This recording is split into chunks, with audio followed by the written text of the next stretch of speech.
શ્રી વલ્લભાધીશ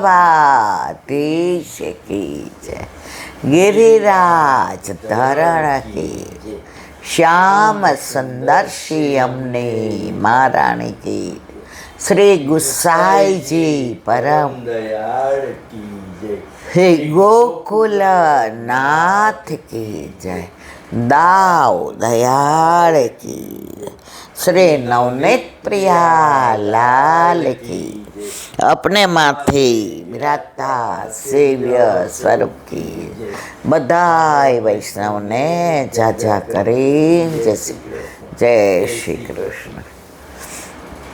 ઉનાળાના દિવસો લગભગ પૂરા થવા આવ્યા. ગ્રીષ્મ ઋતુને જવાનો સમય થયો. વર્ષા ઋતુ, ચોમાસું, ઝરમર વરસાદ, વીજળીના ચમકારા,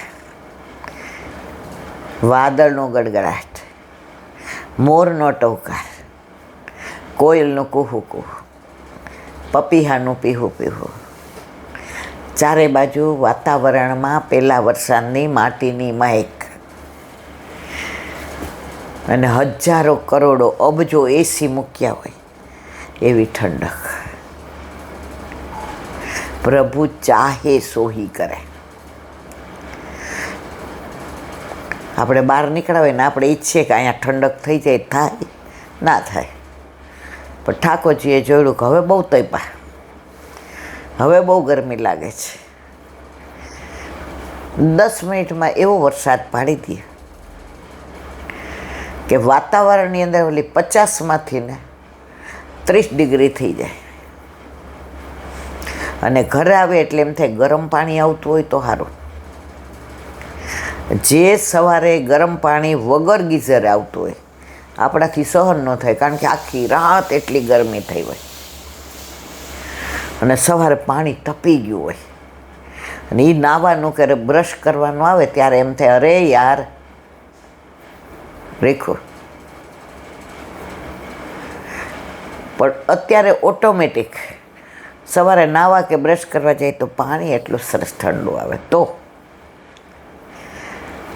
પ્રભુ ઋતુચક્રને એટલું સુંદર રીતે કે આપણને એમ થાય કે ઘરમાં આપણે કાંઈ મેનેજ નથી કરી શકતા, પ્રભુ આખી દુનિયાને કેવી સરસ મેનેજ કરે છે. અને તોય ઘણા એમ કે અમે નાસ્તિક છીએ, અમે ભગવાનમાં માનતા નથી. ઇટ મીન્સ આપણે એમ કહીએ કે અહીંયા મોર છે, અમે જોયો છે, અમે એના ટવકા સાંભળે. હવે કોક આવીને કે મોર છે જ નહીં, ઇટ મીન્સ અમે કહીએ છીએ તો માનો છો ને, પછી તમે કહો છો અમે મોરમાં માનતા નથી. પણ મોર છે એ હકીકત છે. તો એવા આપણા પ્રભુ, એવા પૂર્ણ પુરુષોત્તમ, એવા બ્રહ્મ, પરબ્રહ્મ, ઈશ્વર, ભગવાન, પરમાત્મા, જેને વલ્લભે આપણા ઘરે આપણા માથે પધરાવી દીધા છે. પધરાવી દીધા એટલું નહીં, આપણે વશ કરી દીધા છે. આપણે જેમ રાખીએ એમ રે. દીકરી ગમે એવી હોશિયાર હોય, ગોલ્ડ મેડાલિસ્ટ હોય, MD થઈ ગઈ હોય, સરસ મજાનું ડિસ્પેન્સરી ચાલતી હોય, ગામમાં એનું નામ હોય, પણ સાસરે આવે એટલે સવારે પૂછે જ શું રસોઈ બનાવી છે. મારા જ હોય ને તોય પૂછે ભાભી, તો કે બાને પૂછો. જુઓ, કામવાળો આવે, પહેલાં ઉપર કચરા પોતું ઉપર કરો કે નીચે, બાને પૂછો. તો આપણા ઘરે આપણા માથે બિરાજતા આપણા ઠાકોરજી આખી દુનિયાને એ નચાવે અને આપણે નચાવીએ એમ એ નાચે. છછિયા ભર છાછ કે લીએ. હવે કેરી બધાય કે વરસાદ આવ્યો એટલે ટેસ્ટ બગડી જાય, આમ થાય તેમ થાય. એટલે મનમાં એમ થાય શું કરવું. હવે ધરવી કે ન ધરવી? ત્યાં નાનો છોકરો આવીને કે આપે કેરીનું બોક્સ ખાઈ થઈ ગયું, આપા ગોપાલની કેરી ક્યાં? એટલે આપણે પાછા શું કહીએ? 2 પેટી લાવજો. આપણને ડાયરેક્ટ ભલે ન કીધું, પણ નાના બાળક દ્વારા કેવડાવ્યો કે એમ તમે થોડામાં કેરીની સિઝન પતાવી દો, એ ન હાલે. એટલે એક જણ મને કહેતું હતું, એ કે જાંબુ લેવા ગયા તો બધે જોયા, મજા ન આવી. હવે અત્યારે ઠાકોરજીને જાંબુ હોય તો આનંદ આવે. જાંબુ છે, કેરી છે, ચેરી છે, કેળા છે, લીચી છે, બધું અત્યારની જે સિઝન હોય મજા આવે. એટલે મેં કીધું ચલો આજે હવે ક્યાંય હારી સારા જાંબુ ન મળ્યા એટલે નથી ધરવા. ત્યાં એક જગ્યાએ જોયા, એણે કીધું આટલો ભાવ, તો કે ભાવ તારો પણ મને વીણવા દે. એને ન કીધું પણ મનમાં કીધું, મારા પ્રભુ માટે ઉત્તમમાં ઉત્તમ વસ્તુ મારે જોઈએ છે. હવે આવું કર્યું, સરસ જાંબુ લઈ આવ્યા, ઘરે આવીને નાકા કર્યા, ખાસા કર્યા, શુદ્ધ કર્યા, સિદ્ધ કર્યા, સજાવ્યા અને સમર્પવા માટે ઘરવાળાને ડીશ આપી. એના હાફ કરીને જોયું તો બધાય કઠણ. એ કે આ જાંબુ ખાટા છે. અરે એ કે પૂરો ભાવ દઈને લાવ્યો છે, વીણી વીણીને લાવ્યો છે, બીજે વીણવા નથી દેતા, અહીંયા હું વીણી વીણીને લાવ્યો છું. કેમ તું એમ બોલસ? તમે વીણીને લાવ્યા તોય આ જાંબુ ખાટા છે. હવે ઓલા માયના નહીં, એ કે ધરાવ. ઓલા બેન કે ન ધરાવું, બહુ જ ખાટા છે, મારા ઠાકોરજીથી આટલું બધું ખાટું રસ્તો કાઢ્યો. 2 જાંબુ કાની આપીને ધરાવ્યા ને 2 એક એક ચાખ્યું, ખાટા ખાટા બળા જેવા. ઓલા ભાઈને કે આવું ધરાવું? એ કે ના. સન્મુખ કરીને લઈ લીધા. પ્રભુના તત્સુખનો વિચાર. તમે હાથમાં લ્યો ને જાંબુ, પોચા હોય ને એ મીઠા હોય. કઠણ જાંબુ ગમે એટલા મોંઘા આપે, નાના હોય તો એ કાં તુરા હોય ને તો ખાટા હોય.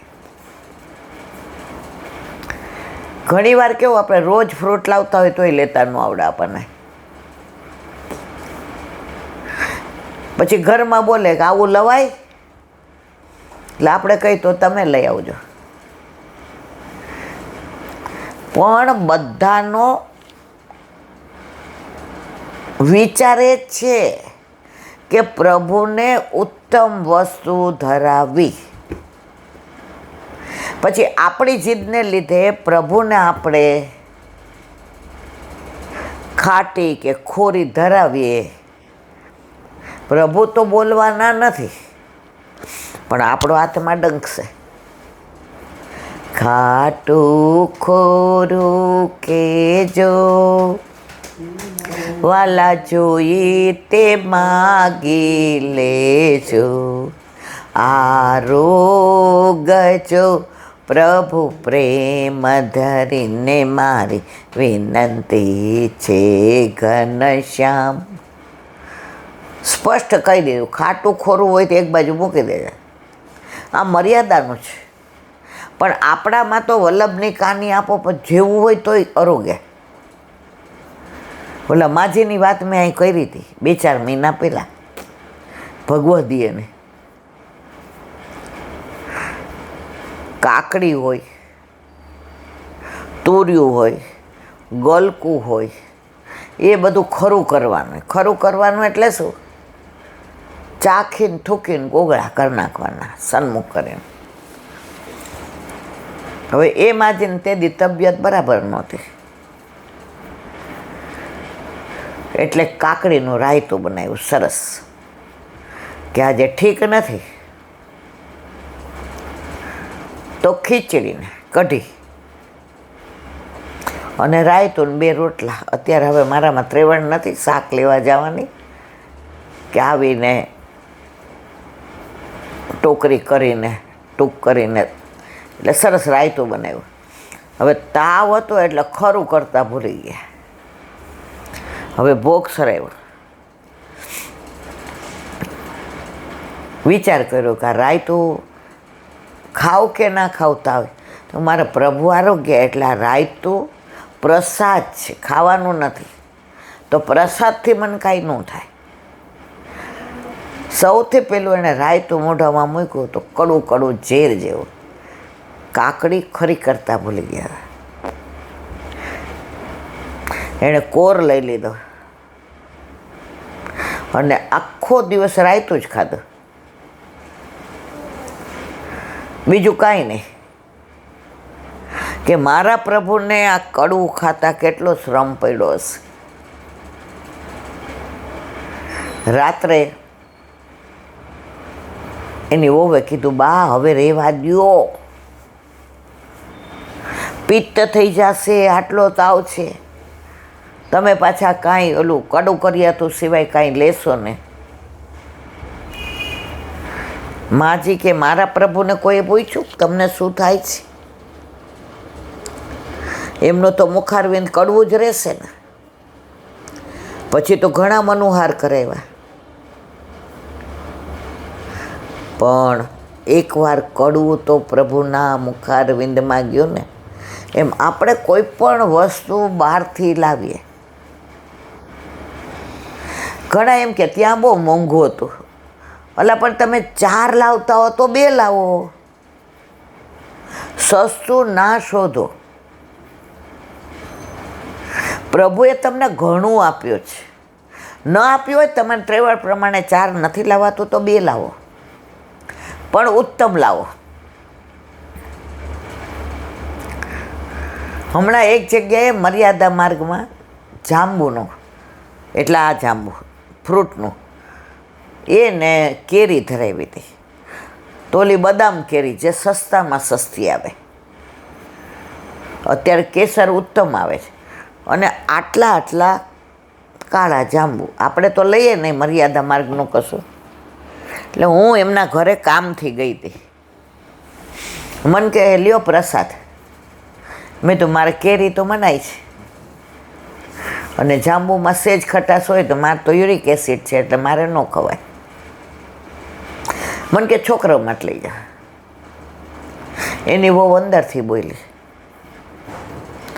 જાંબુ ન આપતા હાવ કડછા છે. પછી એના સાસુ અંદર ગયા એટલે વહુ કે આંટી મંદિરે પ્રસાદ કરવાનો તો જો પ્રસાદ મર્યાદામાં બોલતાય ને, એટલે સસ્તામાં સસ્તા 1/2 કિલો લઈ આવ્યા. ઢગલો. આ ભક્તિ થોડી છે. આપણા ઘરે આપણા માથે બિરાજતા આપણા ઠાકોરજીનો મનોરથ હોય, ઉત્સવ હોય, પાટોત્સવ હોય, તો આપણે ઉત્તમમાં ઉત્તમ સામગ્રી ધરાવીએ. શું કામ? 4 વૈષ્ણવ આવવાના છે, મુઠ્ઠી મગનો મનોરથ છે.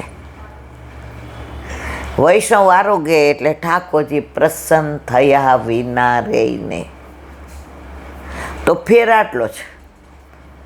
નવરાત્રિ આવે ને એટલે બહાર દુકાનોમાં લખ્યું હોય પ્રસાદિયા પેડા અહીં મળે છે. પ્રબંધ ધરાવ્યા પહેલાં પ્રસાદિયા થઈ ગયા, અને પછી અવડા હોય. હવે શેના બનાવી એ જાણે, આપણને કાંઈ ખબર નથી.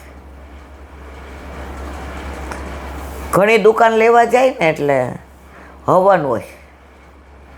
ઓલી નાની સોપારી આપો ને હવન માટે, અરર.